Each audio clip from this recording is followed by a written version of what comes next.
बिहार विधानसभा चुनाव में एनडीए एक प्रचंड जीत हासिल करती दिख रही है। एक बार फिर सत्ता पर एनडीए की सरकार बनेगी। क्या कुछ वजह रही? क्या फैक्टर चला? कहाँ विपक्ष फेल हुआ? इस पर बात करने के लिए हमारे साथ संजय निरुपम हैं, जो खुद भी एक बिहारी चेहरे के रूप में पूरे देश में चर्चित हैं। क्या फैक्टर मानते हैं? एक एनडीए की प्रचंड जीत, लगभग 2 दशक के बावजूद भी कोई एंटी इनकम्बेंसी नहीं, एक बड़ी जीत जेडीयू बीजेपी गठबंधन की। देखिए, सबसे पहले आज के नतीजों पर मैं मुंबई में रहने वाला एक बिहारी होने के नाते बिहार के 14 करोड़ नागरिकों को यहां से बधाई देना चाहता हूं, क्योंकि पहली बार बिहार में चुनाव के जो नतीजे दिख रहे हैं उसमें ऐसा दिख रहा है कि बिहार के मतदाताओं ने जाति पाति की भावना से ऊपर उठ करके वोटिंग दी है। जो बिहार सदियों से जातियों में जकड़ा हुआ था, जो बिहार सदियों से जातियों में जकड़ा हुआ था, जहां पर वोटिंग की जो पूरी लाइन होती है, पैटर्न होता है, जाति के आधार पर होता है। छोटी जाति के लोग छोटी जाति, पिछड़े लोग पिछड़े, बड़े लोग जो भूमिहार भूमिहार को देंगे, ऐसा पहली बार दिखा है। और इसमें बहुत बड़ा योगदान महिलाओं का है। नीतीश कुमार जी ने महिलाओं के उत्थान के लिए पिछले 20 वर्षों में जबरदस्त काम किया। जब वो पहली बार मुख्यमंत्री बने तो बिहार के स्कूलों में पढ़ने वाली लड़कियों को उन्होंने प्रेरित किया कि आप स्कूल जाओ, पढ़ो। इसके लिए उन्हें साइकिलें दी, उनको पढ़ाया। उन लड़कियों को बाद में बिहार के सरकारी नौकरियों में रिजर्वेशन में नौकरियों में स्पेशल रिजर्वेशन दिया। आज वही लड़कियां नौकरी कर रही हैं। इस बार जीविका दीदी के नाम पे लगभग 1.5 करोड़ महिलाओं को 10-10 हजार रुपए की मदद की गई कि आप अपने पैरों पे खड़े हुए। तो महिलाओं को स्वावलंबी बनाना, फिर पंचायती राज की व्यवस्था में महिलाओं के सक्षमीकरण के ऊपर नीतीश कुमार का स्पेशल जोर रहा है, वहां पर उन्हें जोर दिया। उसके बाद जो किसान वर्ग है उसकी सेवा में वो लगे रहे लगातार। जो पिछड़े वर्ग के लोग हैं उनको कैसे मुख्य धारा में लाया जाए, इसके लिए भी उन्होंने जबरदस्त काम किया। यह सब देखते हुए मैं देख रहा हूं कि महिलाओं ने और पुरुषों ने भी, जब एक महिला जब वोट देने निकलती है तो उसके घर में 3-4 वोट तो होते हैं।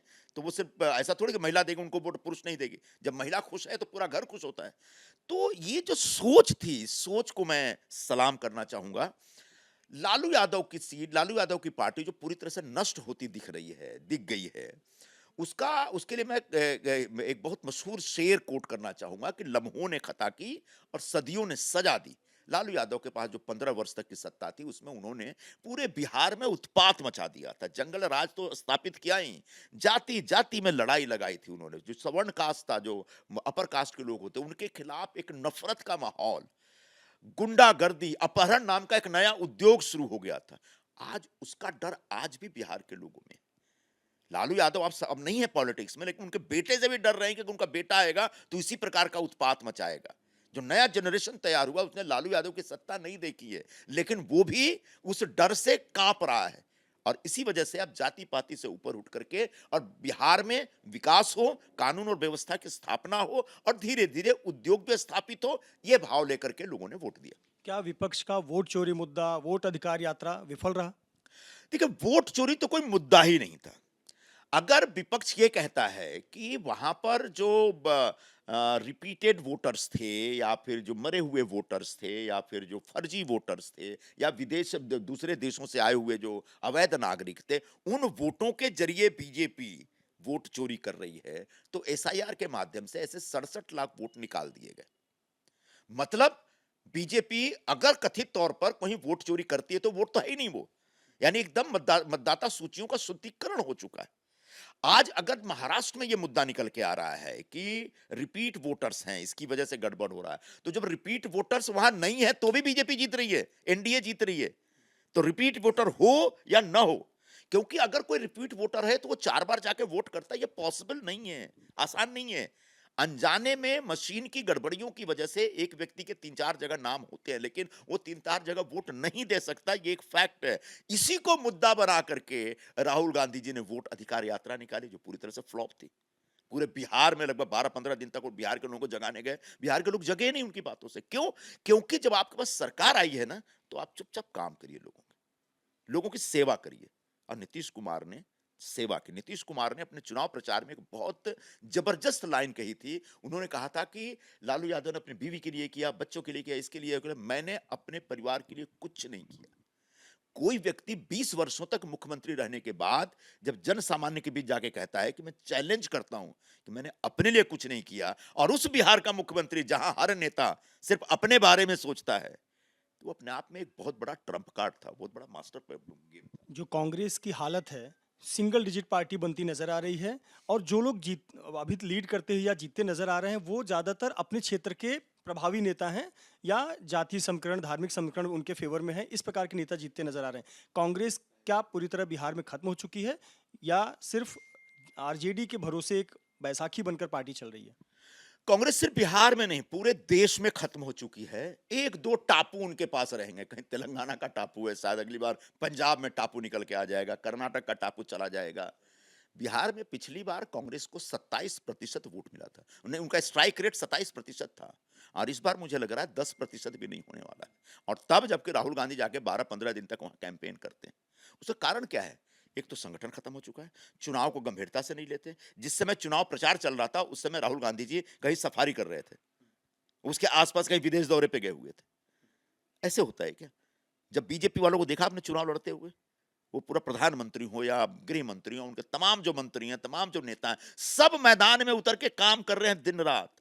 तो दिन रात काम करने की प्रथा कांग्रेस में खत्म हो चुकी है, और यह जन सामान्य हमसे ज्यादा समझने लगा है, जिसकी सजा कांग्रेस को दे रहे हैं।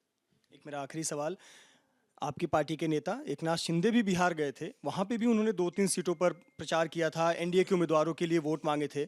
आप भी कई राउंड बिहार के लगा चुके थे। क्या मायने माने जाए एनडीए की जो एक अलग समीकरण, एक अलायंस दिखता है, भले पार्टी ना लड़ रही हो लेकिन उनके लिए जाकर अपने सहयोगियों के लिए वोट मांगना, किस प्रकार से आप देखते हैं कि ये आगे का ट्रेंड सेट करेगा? अगला बंगाल जैसा एक बड़ा राज्य, क्या वहां पर इस प्रकार की रणनीति आपको देखने को मिलेगी? देखिए, एनडीए इंटैक्ट है, और भारतीय जनता पार्टी अपने तमाम सहयोगियों को बहुत अच्छे से साथ में लेकर, उनको विश्वास में लेकर के काम करती है। हमारे नेता और महाराष्ट्र के उप मुख्यमंत्री एकनाथ शिंदे जी 2 दिनों के चुनाव यात्रा पर गए थे, और उन्होंने लगभग 4 सभाएं संबोधित की। मुझे एक एक सीट के बारे में जानकारी नहीं है, लेकिन जो माहौल है उस हिसाब से सारी सीटों पे हम जीते होंगे और जीतना चाहिए। हमारा कोई कैंडिडेट नहीं था, शिवसेना का वहां कोई कैंडिडेट नहीं था, लेकिन भारतीय जनता पार्टी के साथ खड़ा रहने के लिए, एनडीए की ताकत बनने के लिए स्वयं शिंदे साहब बीजेपी के आग्रह पर वहां गए और बीजेपी के उम्मीदवारों के लिए उन्होंने प्रचार किया।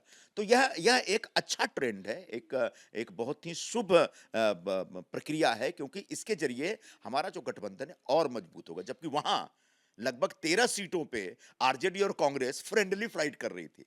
मैंने वो विपक्ष में रहते हुए 20 साल से सत्ता से बाहर हैं, आपको सत्ता में आने की ललक है, शायद लोगों के अंदर भी ऐसी भावना होगी, लेकिन आप अपने सीटों के डिस्ट्रीब्यूशन को लेकर के मारामारी कर रहे हैं। वह सब बिहार के लोगों के समक्ष स्पष्ट हो रहा था, जिसकी सजा बिहार के लोगों ने महागठबंधन को दी है। बहुत बहुत धन्यवाद हमसे बात करने के लिए संजय निरुपम, जिनका कहना है कि वोट चोरी या वोट अधिकार यात्रा ये विपक्ष का फेल हुआ, क्योंकि ये कोई राजनीतिक मुद्दा ही नहीं था। मुद्दा नीतीश कुमार के विकास सुशासन का था, जो जनता को पसंद आया, और एक बार फिर से बिहार की जनता ने जात पात से परे उठकर एनडीए को प्रचंड जीत दिलाई। कैमरामैन धर्मेंद्र पांडे के साथ मृत्युंजय सिंह, एबीपी न्यूज, मुंबई।